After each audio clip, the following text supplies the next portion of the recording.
Imports begin to take effect. There has been rumors circulating online that ports have been seeing fewer cargo vessels, and the Port of Seattle is turning into a ghost town. Jessica Janner with our Verified team explains if there's any truth to those claims. This post, shared online, says the Port of Seattle is effectively dead and there isn't a single international cargo ship at the port. It comes as the U.S. imposed 145% tariffs on most Chinese imports. We decided to verify the claims. Our sources are the Northwest Seaport Alliance, which manages all marine cargo operations for the Port of Seattle and Port of Tacoma, and Vessel Finder, which tracks vessel positions in real time. According to Vessel Finder, as of Monday, there were 3 cargo ships docked, one registered from Portugal, one from Singapore, and one from Hong Kong. Those are those yellow dots that you see right here. The Northwest Seaport Alliance says it's expecting 15 more cargo ships over the next week between the Port of Seattle and Port of Tacoma, with 12 of those ships containing goods from China.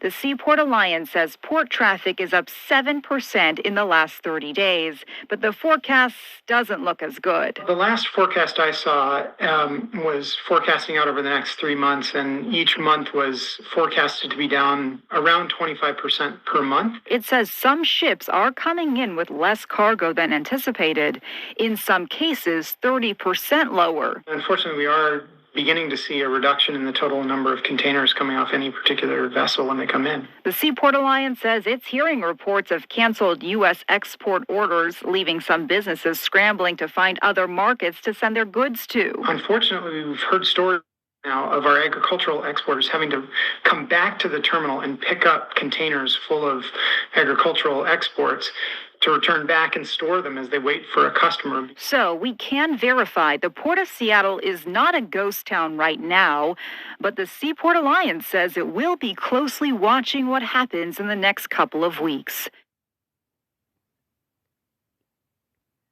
On this episode of What's Going On with Shipping, we Shalom, shalom, Yahshua Allah.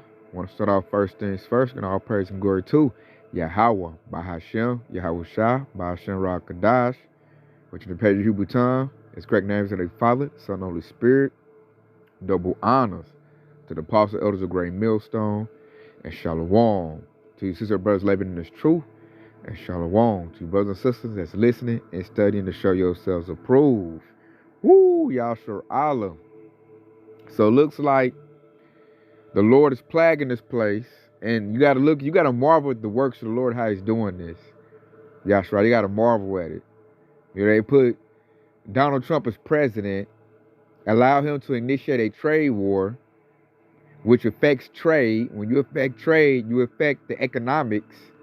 And this is going to destroy the whole global economy scheme. Because you already see the effects of it making the ports slow. And the Lord done did this before. We're going to go into scripture about it, because when you think about the ports in ancient world, they called the ports a fish gate, because that's where they used to fish. That's being a fisherman was a lucrative job back in the day. That's why some of the disciples were fishermen. So the first thing, the port you had back in ancient world, they called it the fish gate. And here we are at the end times. The Lord said, you're going to cry at that fish gate. This is how the grinding is going to come to a cease. This is how that fame is going to come into play. Trade is going to stop between countries. Usually when that starts to slow down, war comes right after it. That's usually how that goes, Yahshua Allah. So let's get to the scriptures on that. And I'm going to show you it's going to have a domino effect on the society of Babylon the Great, this slow up. That's a supply chain issue. That's going to lead to a shortage of everything. So this is Zephaniah 1, and I'm going to start at verse 10. It says, it should come to pass in that day, said the Lord, that there should be a noise of a cry from the fish gate, and a howling from the second, and a great crashing from the hills. That's big, Yahshua. Let's break that down why that's so big. The Lord said it should come a day, the noise of cry at the fish gate. That's the docks. That's happening right now. You got truckers hollering, I ain't got no load to take. I can't get no money. It's a cry for that.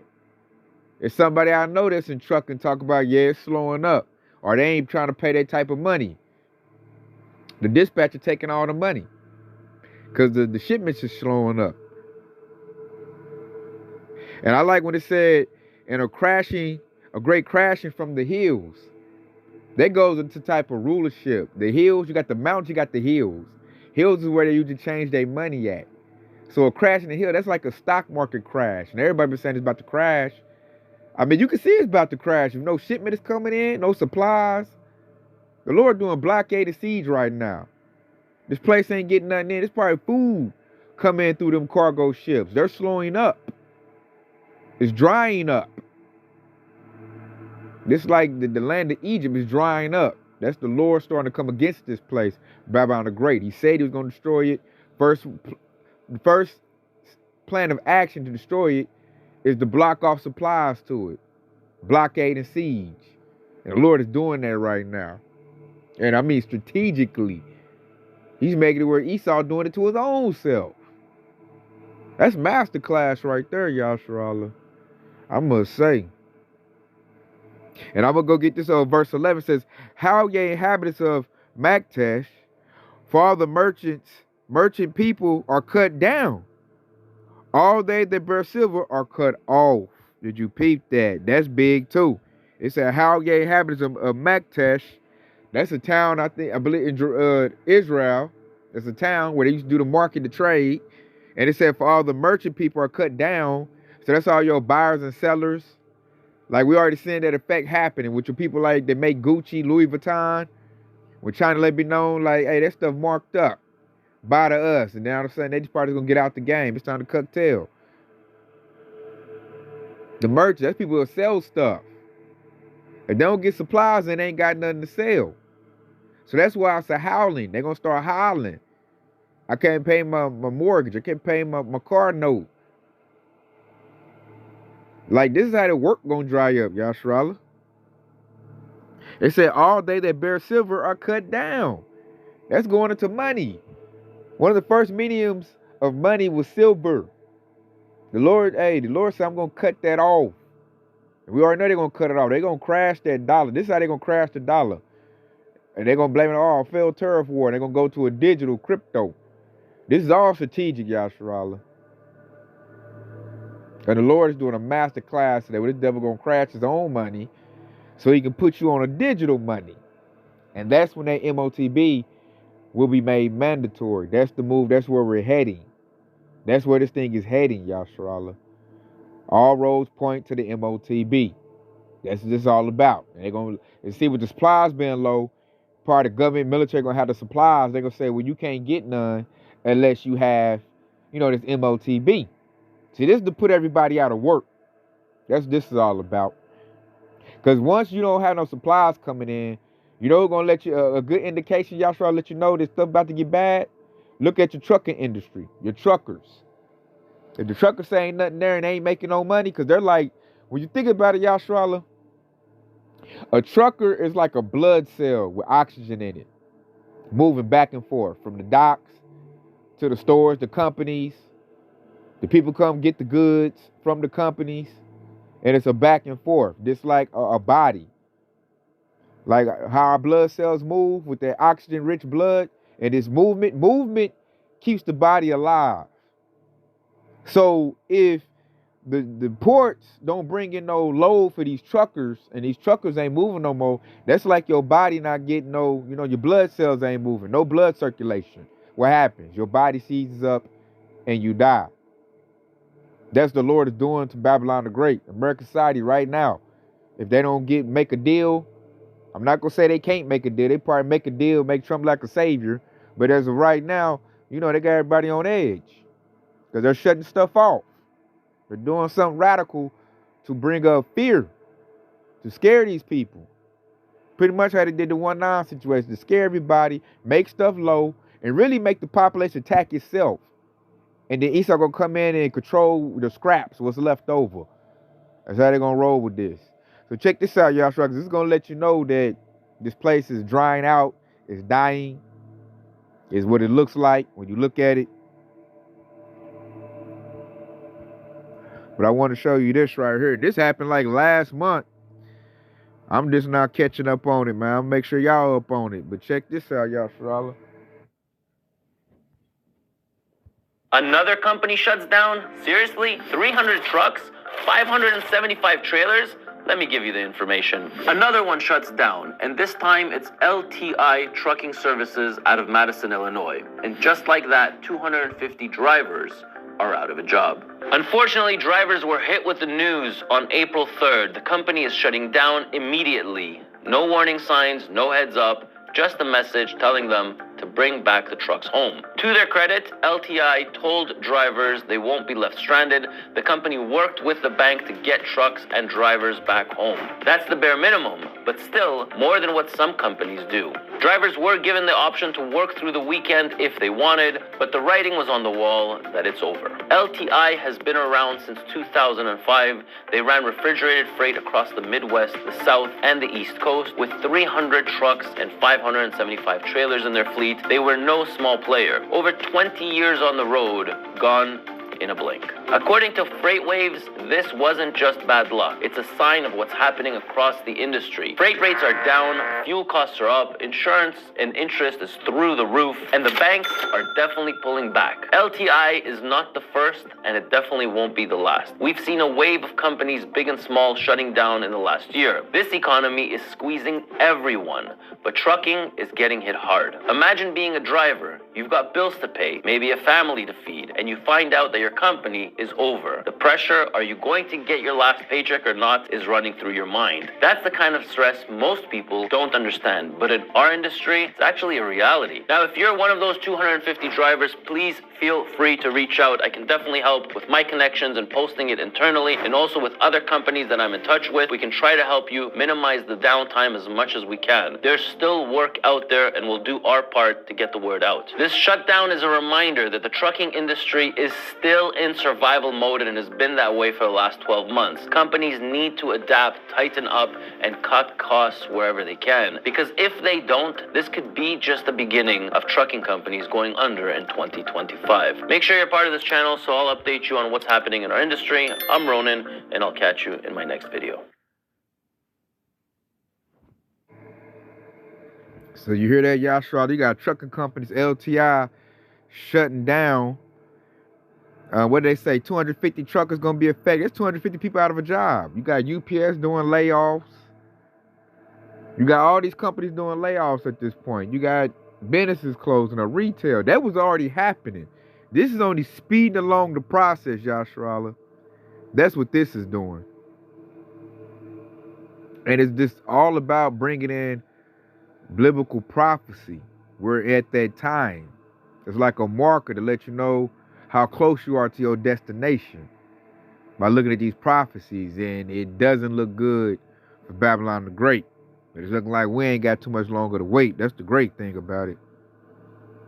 And then when you look at this, let's go to it. When you go to, because this is going to make the grinding cease. The truckers are stopping. They'll let you know. Because I know they said, they talking about layoffs at one of my jobs. My other job is starting to slow up. Things are happening like that. I'm even hearing that, I know somebody who works in Amazon, they say Amazon is starting to slow up. UPS is slowing up. That's package, that's delivery. So that's going to automatically bring in all kinds of strife. You know, all kinds of this, them sorrows that the Bible talks about.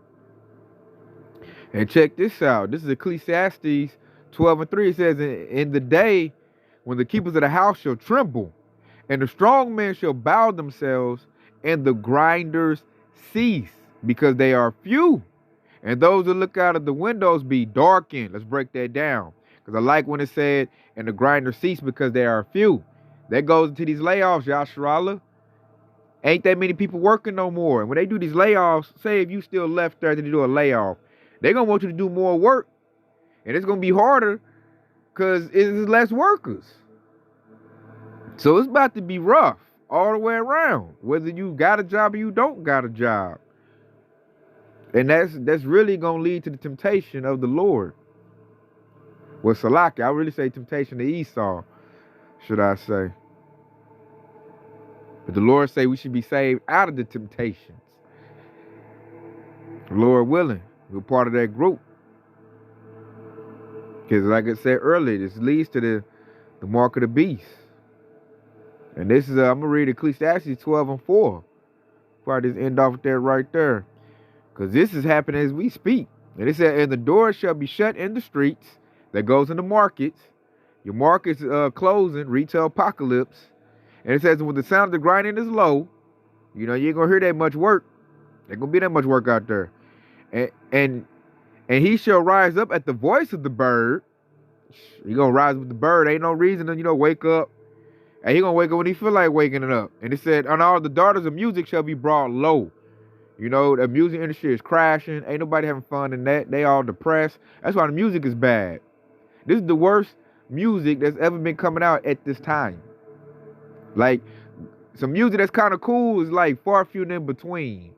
But this music is not as good as it used to be. You can see the decline of the music. Like right now, you got drill rap, man. The music done went like all the way retarded right now. You got to be like retarded to appreciate today's music made by today's generation. So the daughters' music have been brought low. That prophecy doesn't happen. It used to be talent, skill, a type of music you used to get quality. Now that my music is like junk food now. It ain't no good food. It's junk food. It's garbage.